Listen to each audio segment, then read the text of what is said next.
And the next thing he says, don't come to work. And he said, come here to create excellence relative to what you're doing. Wow. Do not come to work. This totally went over my head because I knew I had to wash dishes, clean floors, etc., at the time. I started to work and I started to slowly learn what excellence meant. Excellence is not an accident. It is the result of high intent and hard work. How do you create excellence and become the best in the world? We have Horst Schulze, the legendary co-founder of the Ritz-Carlton Hotel Company, here with us today to tell us how to do it. Let's get into it.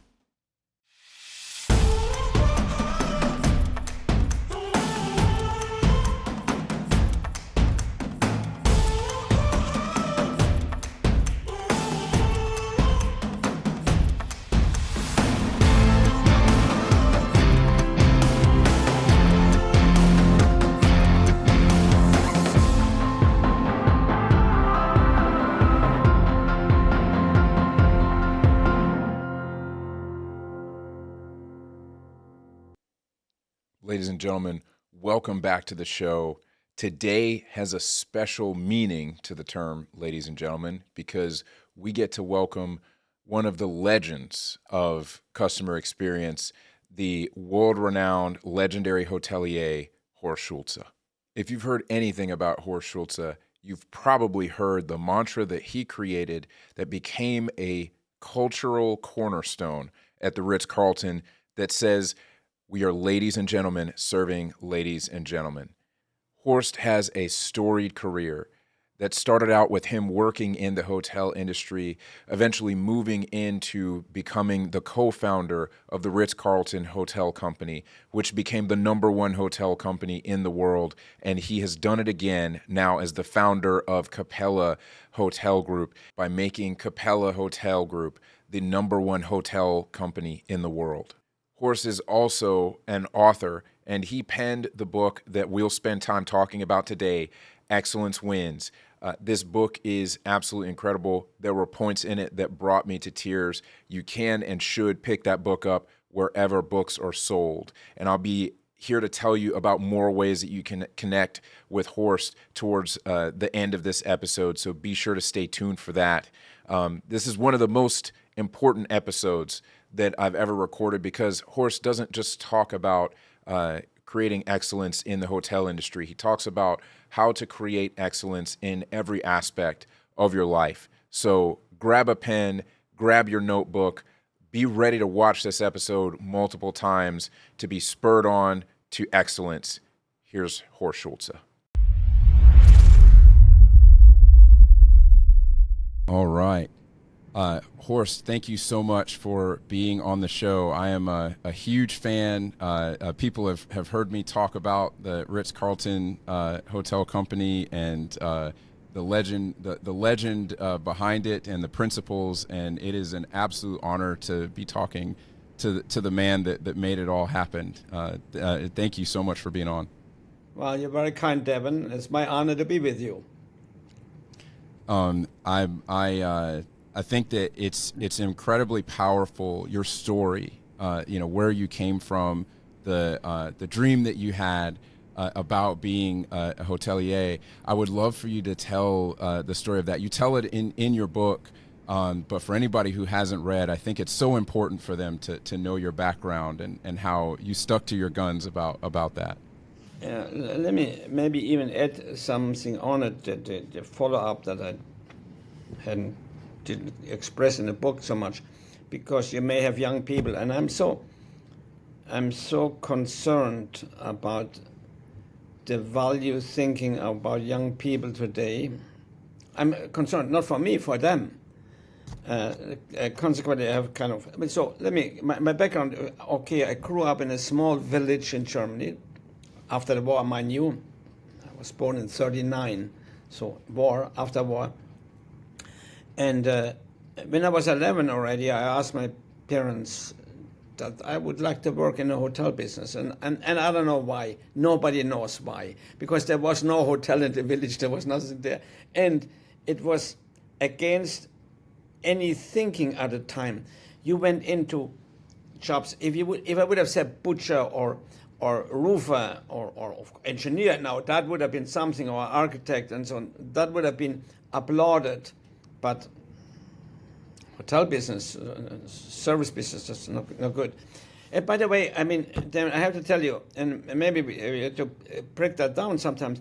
I see that a lot and when we go to colleges, particularly the black students don't want to work in the service business. It's kind of fascinating to me, and I don't understand why. But anyway, my parents were against it. They were in fact embarrassed a little bit, but I kept on insisting. They inquired with a government agency what to do about the Korean hotel business. They said you should find the best hotel possible for him to start.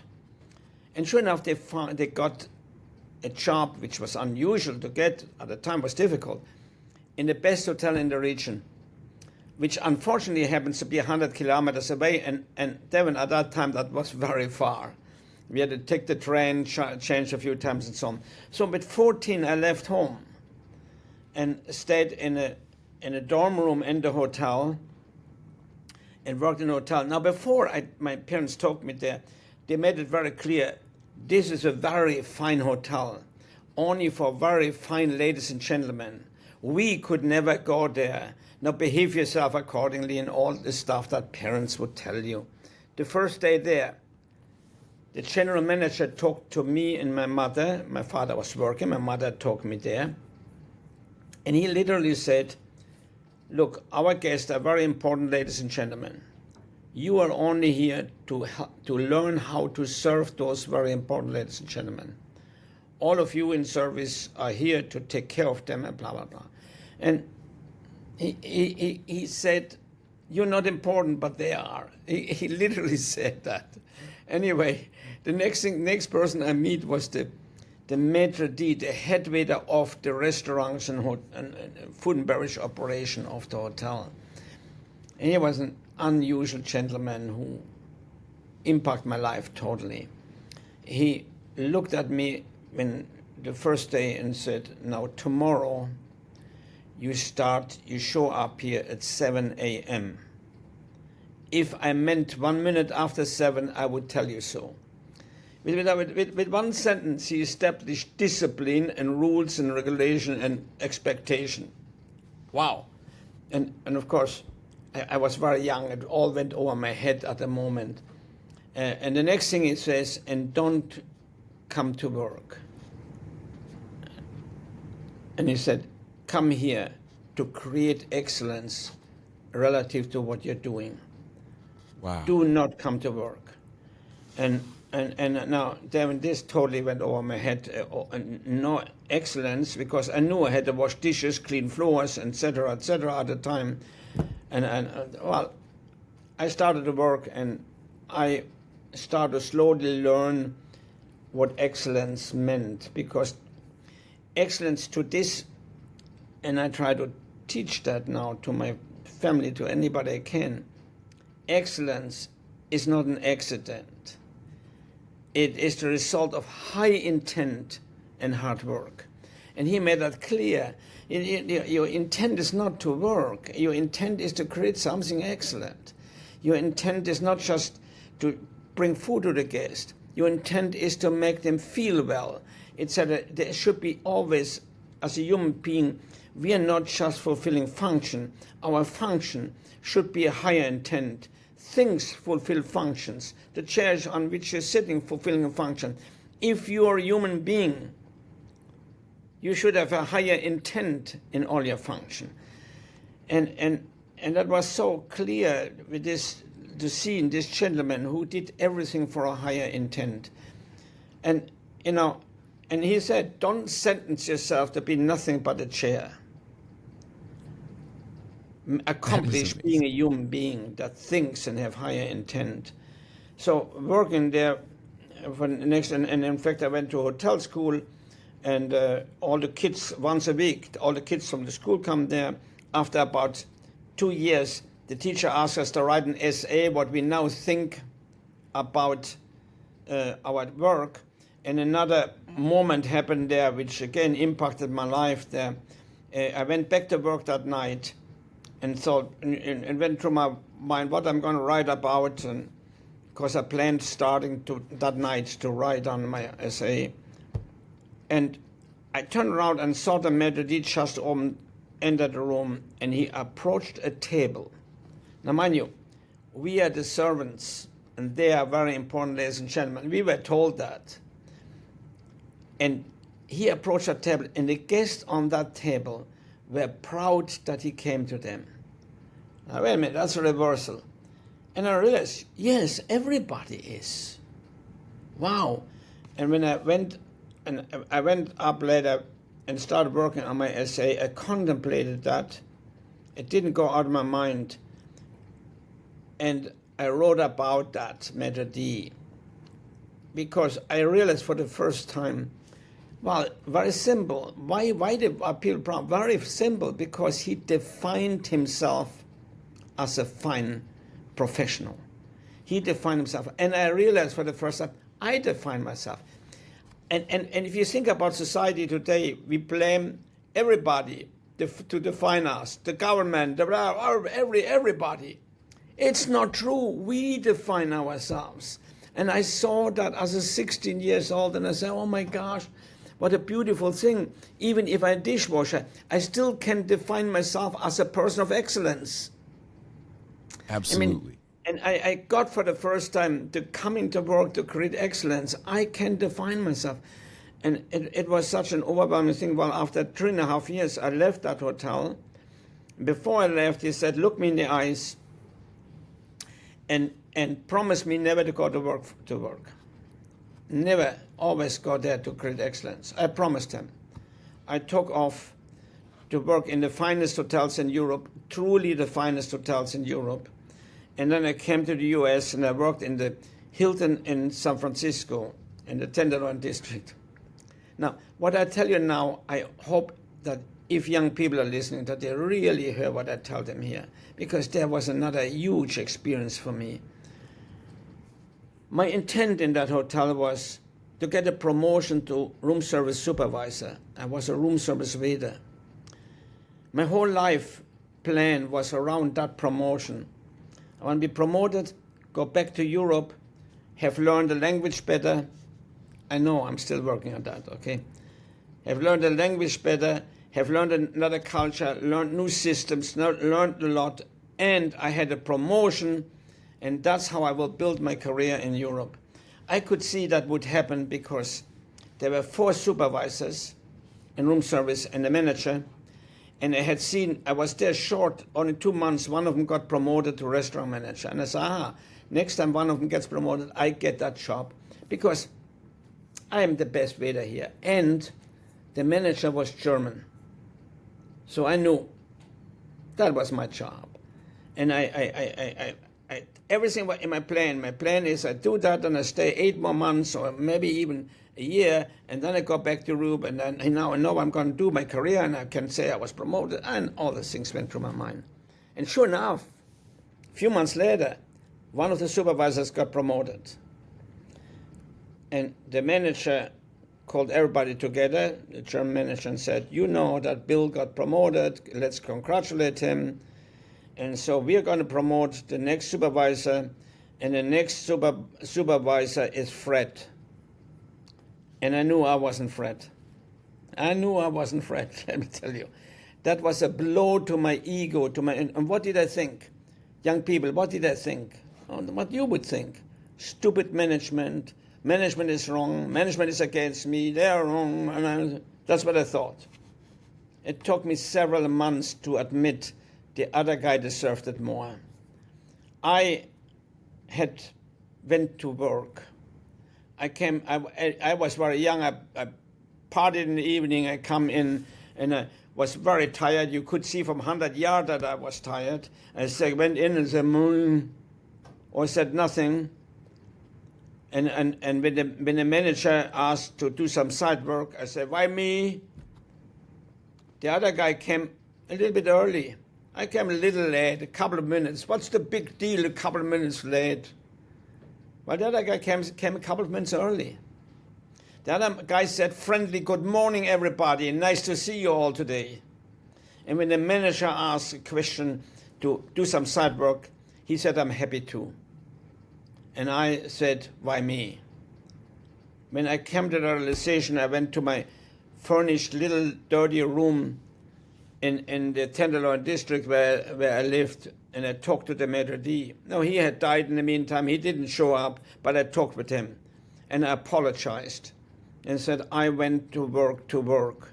I promised you to go to work for excellence, but I went to work. Nothing but work. Nothing, no different than a chair, than a thing that fulfills a function. That's all I did. I was not even human. I was a chair.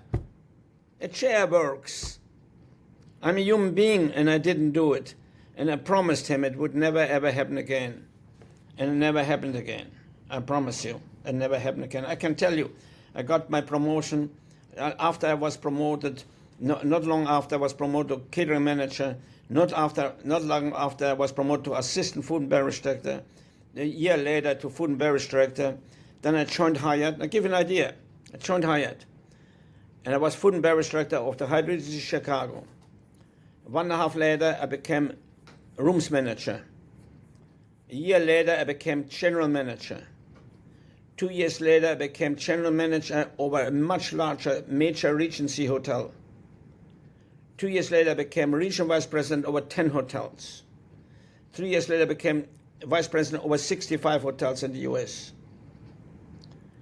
All because, not because I had the education, because of course I went and I kept on learning. Of course, I took courses in Cornell in between working during my vacation, all because I seeked excellence rather than functioning. And I wish that the young people would hear that, don't go to work. Define yourself as somebody excellent. Don't wait for the world to define you, for crying out loud. Don't look at society and the government, all this BS stuff that I heard, that I feel so sorry for you, running around. You don't define yourself by marching in the street and throwing firebombs. I promise you. Yeah, you define yourself as worthless. Define yourself as excellent. And you can, it's impossible to lose that way. Impossible.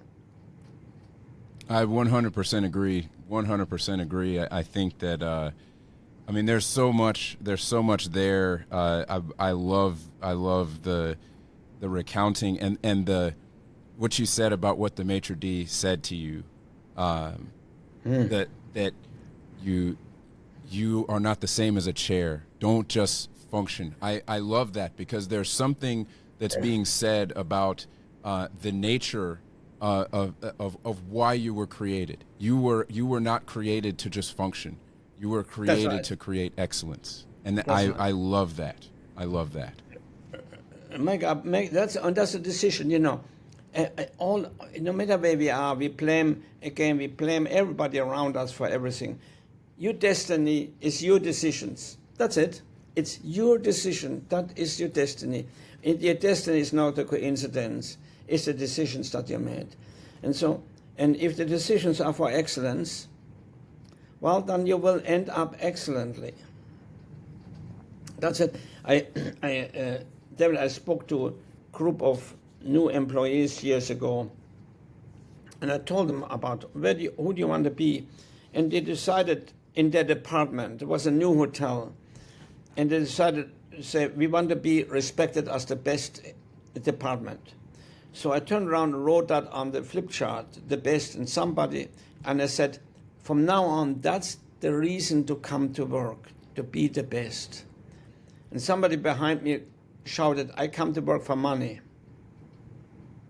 I turned around and I said, you all tell me, who will make more money in a while? The one that creates the best, or the one that just works for money? It's so stupid. Right. It's so narrow, so low. It's not. We are human beings. We have to have higher intents, and we will find higher rewards. And the very least that we find fulfillment in ourselves, which is more important than anything. I agree. I think that one of the things that I talk about a lot is something that I call the five forces of customer experience, and I put them in order. And the very first force is purpose. Purpose has to be there for a person, and as well as a company, for people to come to work and be excited to contribute and to give their best. They have to have a higher purpose. Yeah, that's it. And hopefully, and sadly, some companies don't offer a corporate purpose that you can join, sadly. But that doesn't stop you from having your own, And even, you're so right, even Aristotle, now mind you, 3,000 years ago, said you cannot be fulfilled in life unless you have purpose and belonging. So why wouldn't we set our own purpose and hopefully have an organization that sets purpose? I find that if an organization doesn't make it clear, here's our purpose as a company, join us, that is kind of immoral, in my opinion. That means the organization just hires you to fulfill a function and not be part of the organization. So with Ritz-Carlton, and it was very clear. We wanted people to join us to create the finest hotel company in the world, and we did. Mind you, I joined when I finally joined Ritz-Carlton here in Atlanta. I joined. We didn't even have a hotel yet. We had no name. We had no hotel, and the first hotel was we had functionally was what used to be the Ritz-Carlton Buckhead. Was our first hotel as a company. Eventually, we were in 5 continents, and each hotel, no matter where we were, was rated number 1 in their location. Now, mind you, here's another thing about that, though. That meant in Japan with all Japanese, in China with all Chinese, in Germany with all Germans, in Philadelphia with all Americans, in Jamaica with all Jamaicans. By the way, they're all black. Okay? So much for race, so much for that garbage. Right. In every continent, where we were in 5 continents, in Africa and everywhere, in the Middle East, in China and Japanese, it was all the same. It was all the same. I can witness, I had dealt with totally all in different locations. There were some that were bad, but most of them were just great human beings that wanted to create something good together and were fulfilled to be part of creating something great together. That is amazing. And I have had the benefit of living outside of the U.S. My mother is from the Caribbean, and we lived there for a while, and so it causes me to have a different perspective on a lot of those things. As we were all black, and some people are good, some people are bad, right? And you may have read my story on Jamaica and. I want you to tell that. Actually, I was getting ready to ask you to tell the story about Jamaica to give you. It's unbelievable experience. I'm not exaggerating what I tell you now. When we announced as a company would go to Jamaica, I had a number, at least 6, 7 general managers call me, and then others call me and say, "You're going to Jamaica. You are in for a terrible situation. Those thieves, those lying thieves, still." Man, I mean, I slowly got. I'm not kidding you. They refer to everybody. Everybody is. They just don't trust them. They steal. They get. What a horrible people. I thought so. I was scared. I was a little bit worried. So I'm getting to. We come now. We built the hotel. The hotel was finished. I went to open the hotel. I opened every one of the first 50 Ritz-Carltons. Okay, I went there, gave the orientation, and helped the training. So I was there in Jamaica with those terrible employees, okay? And the first day, I just introduced who we are as a company.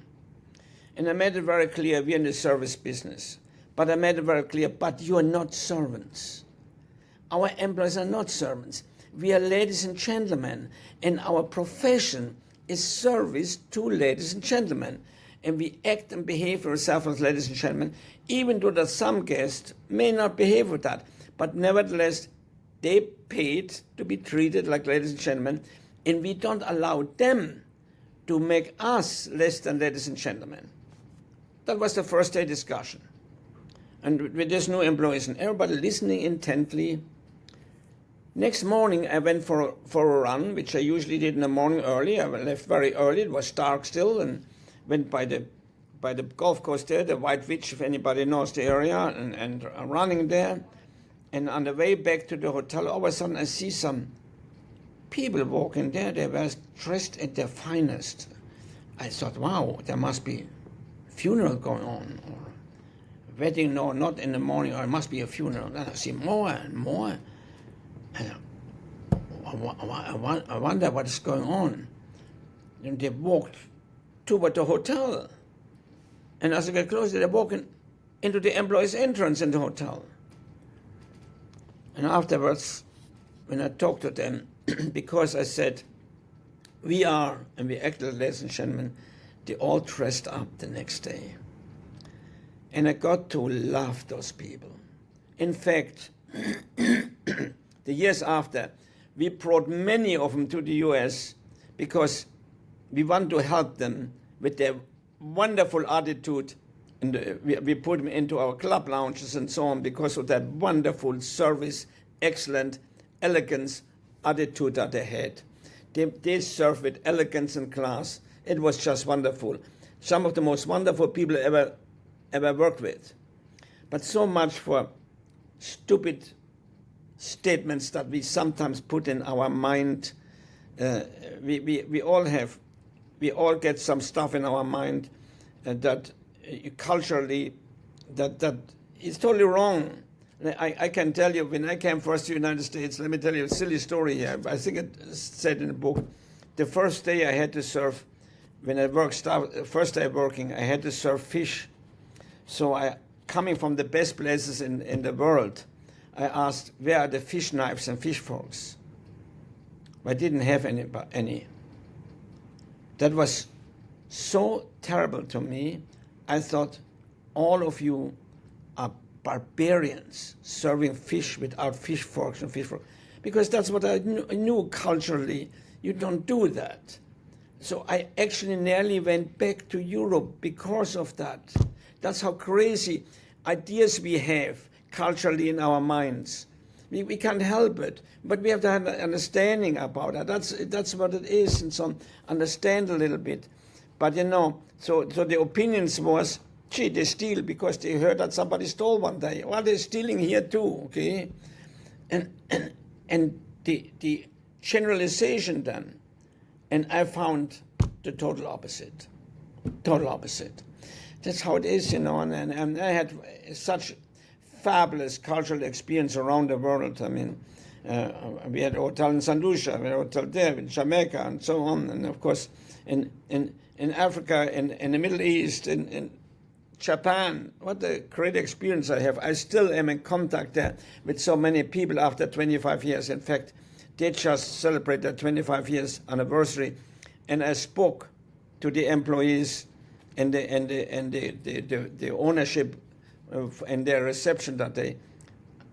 It is wonderful human beings. That's what I met. That's what I met. Now, were there some in between? Yeah, there were some in between that were not so good. I can find them everywhere. That's right. That's right. And I think that the difference there, clearly, I mean, there's a conviction. There's a conviction that you have, that you were able to transfer to them when you came and gave purpose. People's light bulbs came on. Yeah,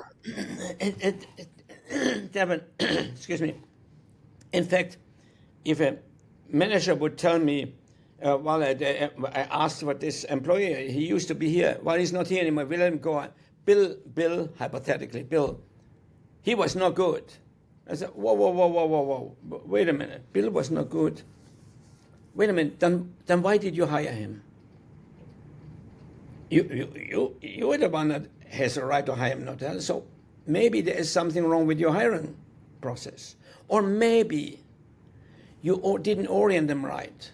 You didn't invite him to be part of the company. Or maybe you didn't train him right. Or maybe you had the wrong work environment. So maybe it wasn't Bill, maybe it was you, my friend. Okay? Don't point to Bill. The answers are supposed to be with you. So I don't let them say they want to go. We are the leaders. We're supposed to be the leaders. So what process? If you have a business, don't tell me the employee. And don't tell me today, don't tell me we can't find any people. Look outside, there are plenty of people outside. The problem is they don't want to work for you. Create an environment, create a reputation where people want to work for you, and you will have people. Sorry, somebody's upset now with me. Well, yeah, okay, that's it. You're absolutely right. So many people talk about how hard it is to hire, especially after COVID. You know, my parents own a business now. They've owned it for a couple of years, and it was difficult for them to get people to come back. But people did start to come back, and they own a jazz club in Greenville, South Carolina, and it was amazing to me to hear them talk about eventually to hear the stories about how they felt about my father. There was a story one time. There was a guest who was upset about something, and they were just it was they had requested something. It was done to the way that they requested it, but it didn't meet their standards, and so my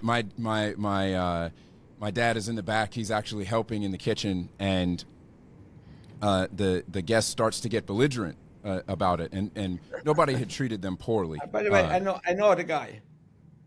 I know him. No, I mean really. No, hypothetically, I had guests that were like that, Yes. Actually, there are a couple of stories that from your book that I want to get into about stuff like that. It was interesting, though, that the waitress who was serving the table eventually got tired of the guest insulting the owner, insulting my dad, and he didn't even have to come out. She said, "Sir, you will not talk about my boss that way. He's a wonderful man, and he takes care of us. And if that's not good, if we can't serve you here, then I'll have to ask you to leave." If you have that relationship, sooner or later you will have enough workers, enough people to work. That's your business. I see the companies. I work with many. I work with some great ones, but most of them hire people, as I said, to fulfill a function, rather than offer them to be part of a purpose. So that's exactly right. So offer them belonging. There was in fact about 25 years. It's quite a few years ago. However, there was the largest workers survey ever made. The interviewed 3 million workers, U.S. and Europe. What is important to you in your job? Number one was sense of belonging.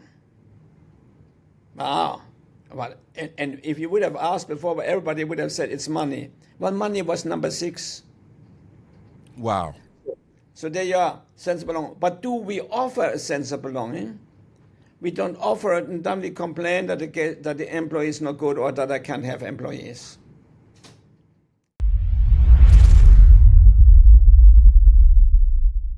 Wow.